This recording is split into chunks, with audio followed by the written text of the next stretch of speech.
You know what it feels like to be told your way is slower, older, less certain than something new. You've watched someone you love reach for a shortcut and wondered if what you carry in your own hands still counts for anything at all. You've wanted, quietly, just once, to be trusted without having to prove it first. Here's where it begins. The dirt was rolled into a ball no bigger than a walnut, pressed between two fingers until it held its shape, then lifted to a nose that had done this 10,000 times before. Nothing about the gesture explained itself.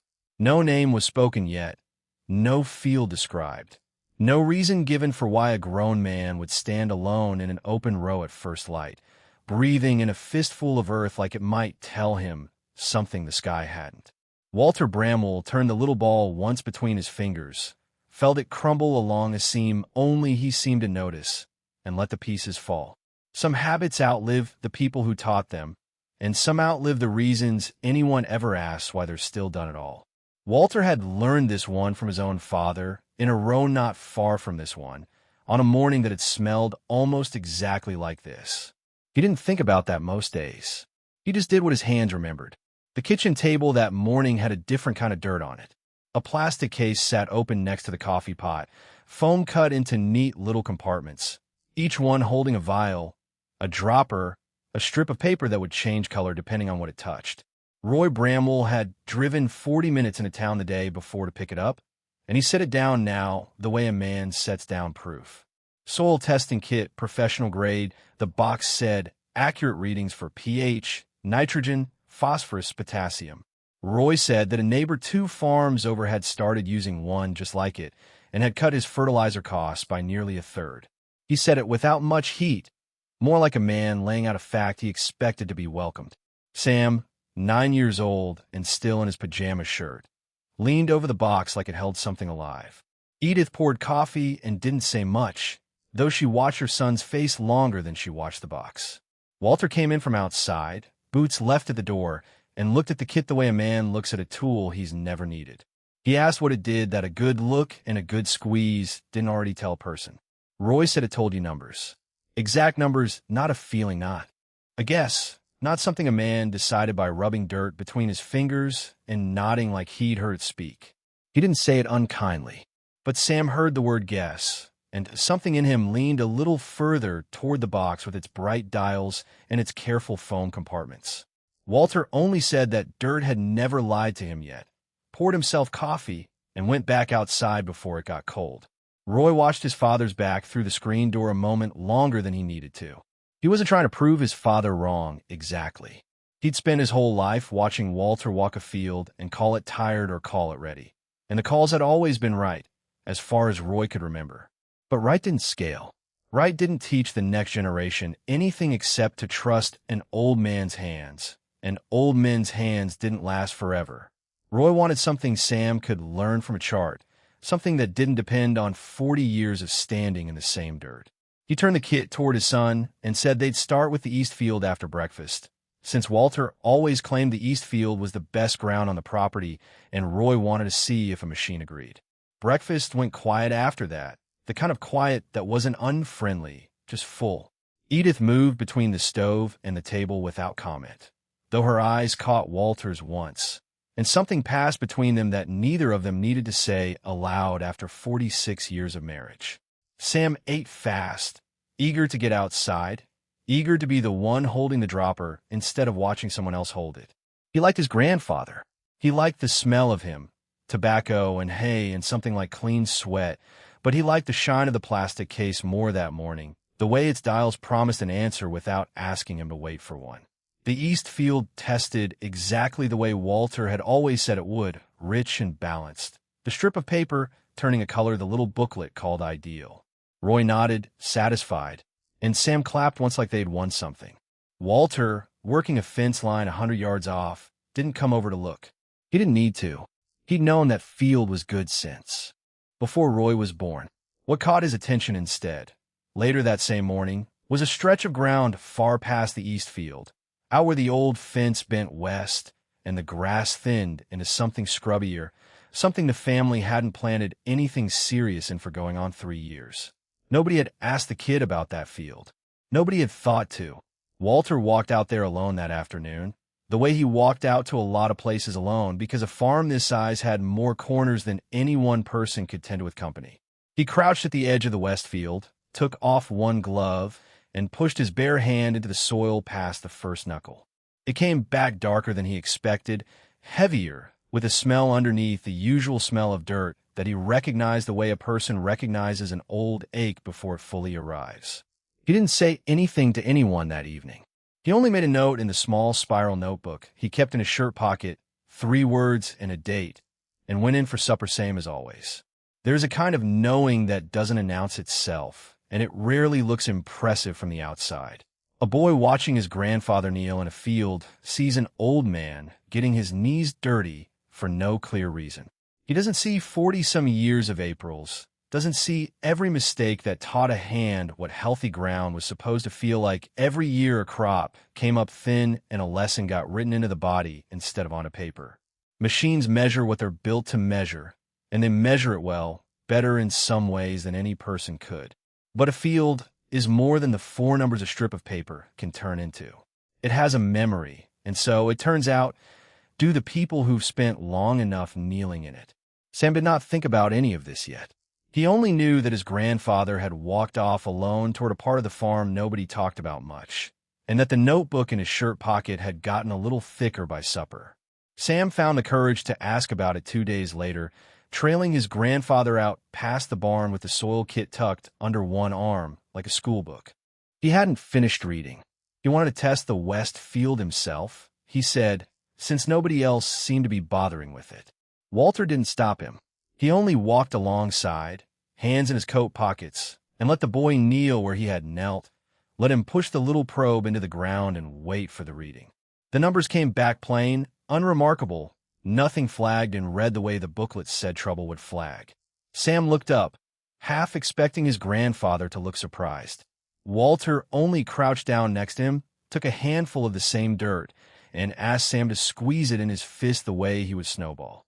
The dirt held together too well, Walter said, longer than it should have, and when Sam finally opened his hand, the clump sat there whole instead of crumbling apart the way good ground was supposed to when you gave it a little shake.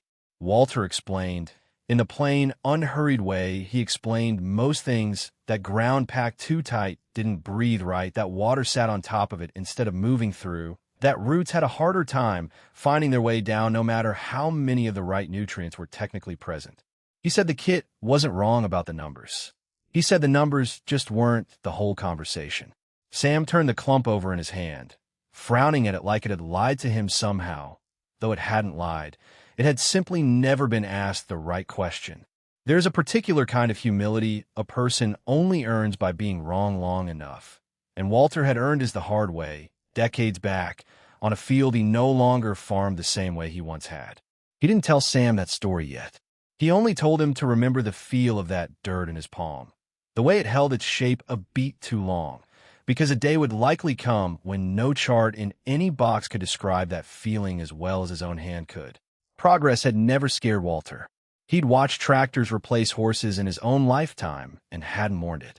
What worried him, quietly, was the idea of a boy growing up trusting a number more than he trusted his own 2 hands, simply because the number arrived faster and asked less patience of him. Patience wasn't old-fashioned. It was just slow, and slow had gone out of style long before Sam was born, in a world that measured most things by how quickly they could be known. Walter didn't say any of this out loud either. He only stood, brushed off his knees, and told Sam they'd keep an eye on the west field together, since 2 sets of hands noticed more than one. Roy heard about the west field from Sam that evening, second-hand and slightly garbled, the way a 9-year-old retells most things. He didn't think much of it first. Compaction was a real thing, sure, but it wasn't a crisis, and Walter had a way of treating every quiet concern like a fact everyone else had somehow missed. Roy went back to his charts, made a note to test the west field properly once the ground thawed further, and let the matter sit. He wasn't dismissing his father exactly. He simply believed there was time, that a field which had sat mostly in use for 3 years wasn't likely to demand urgent attention in the next few weeks, and that the kit, once it got a proper reading out there, would settle the question either way. The weeks that followed moved the way spring weeks on a working farm always moved, full and fast, and short on room for lingering disagreements. Calving kept Roy busy through most of March. Long nights in the barn with Duke standing patient in his stall, and Blue too stiff these days to do much more than watch from the doorway, her graying muzzle low against her paws. Edith's dahlia beds went in along the south fence, the ground there dark and easy under a trowel, nothing like the trouble brewing quietly out west. Dottie came by on a Sunday with a casserole and stayed long enough to hear the whole story of the soil kit secondhand from her mother, laughing gently at the image of her father sniffing dirt while her nephew held a plastic dropper like a scientist. Nobody laughed unkindly. It was everyone privately agreed, a fairly Walter thing to be doing. Dottie came by again in early April, this time without a casserole, just a Sunday afternoon free and a car that needed the drive. She found her mother in the dahlia beds and her father somewhere out past the barn, and Sam trailing behind him with the soil kit strapped over one shoulder, like it had become part of his school uniform. She asked her mother, half joking, whether the farm had turned into a laboratory while she wasn't looking. Edith only smiled and said that her husband had always run the place like a laboratory. He just never needed foam compartments to prove it. Dottie walked out to find her father and nephew kneeling together at the edge of the west field, and stood a while at the fence line watching them work without either of them noticing her there. She remembered kneeling in that same dirt herself as a girl, decades back, her father's hand guiding hers the exact way it now guided Sam's, and something in her chest went soft and a little sad in the good way that memory sometimes allows. She didn't say much about it to Sam directly.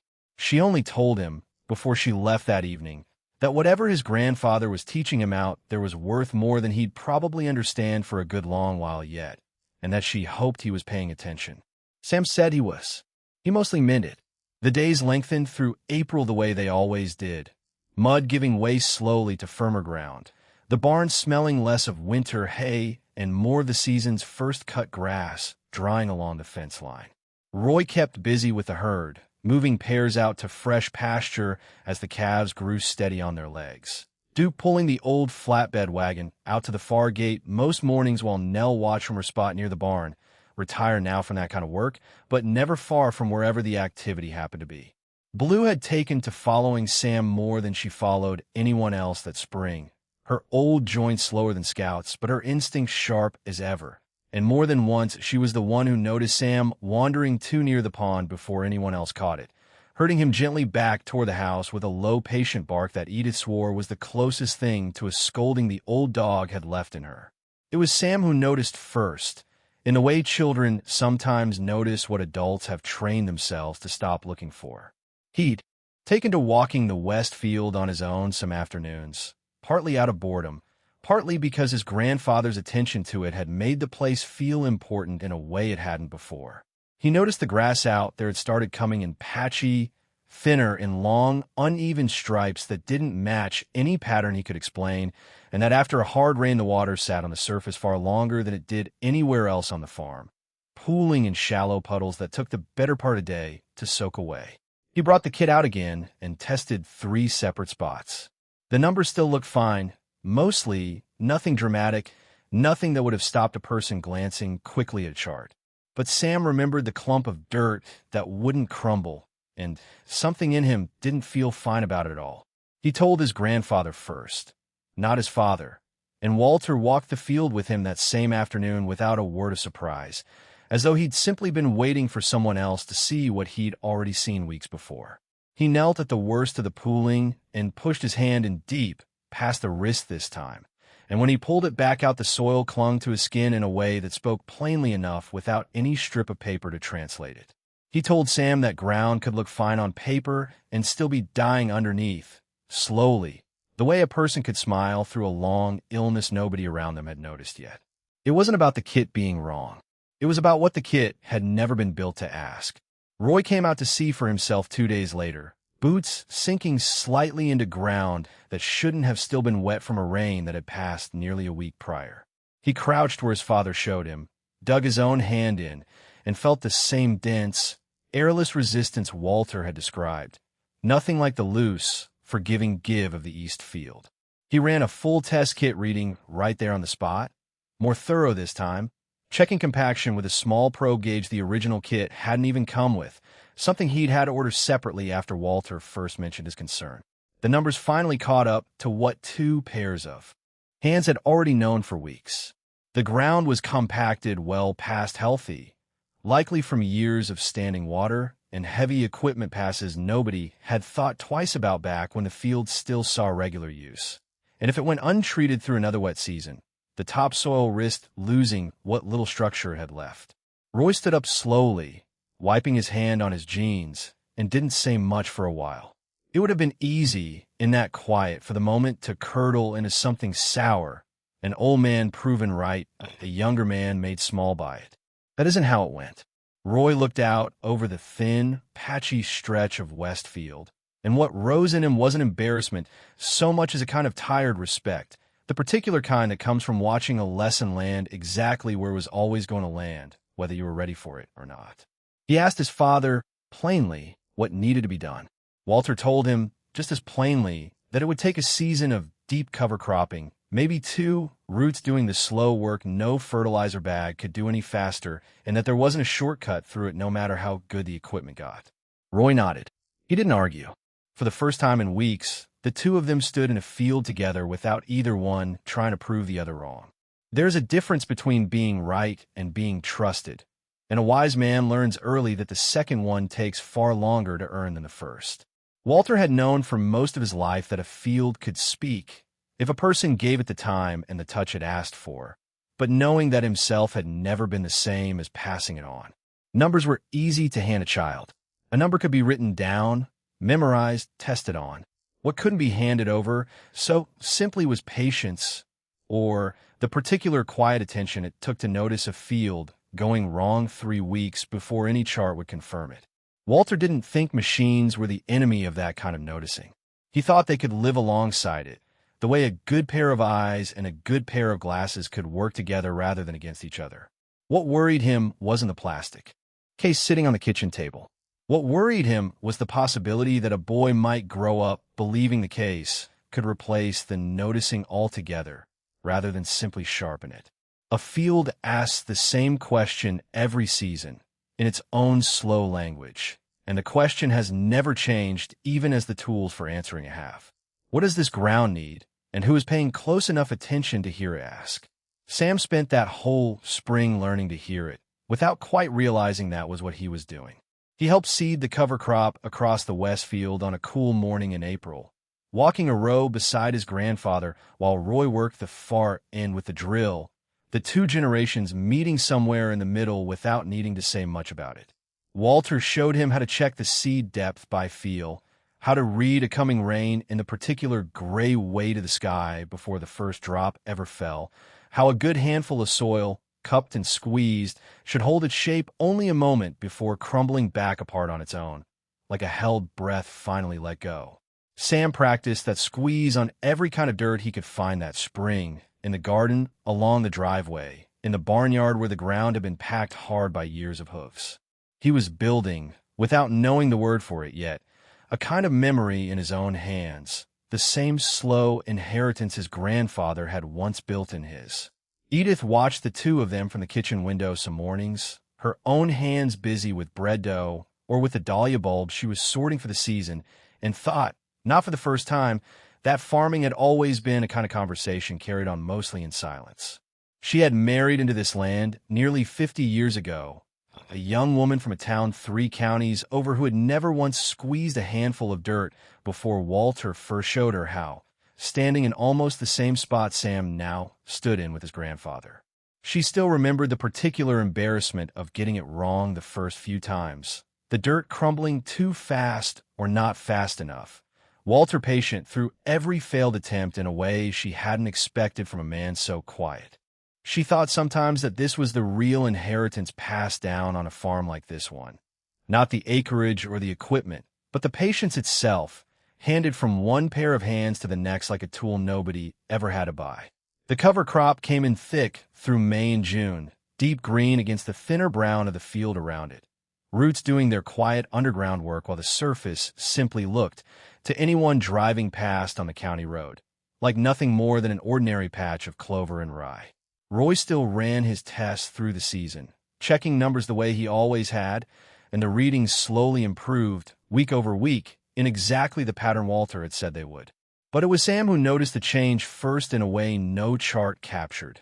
Kneeling in a field on a warm afternoon near the end of June, pushing his hand in a ground that finally gave the way it was supposed to, loose and dark and alive between his fingers, crumbling apart in his palm almost the instant he opened his hand.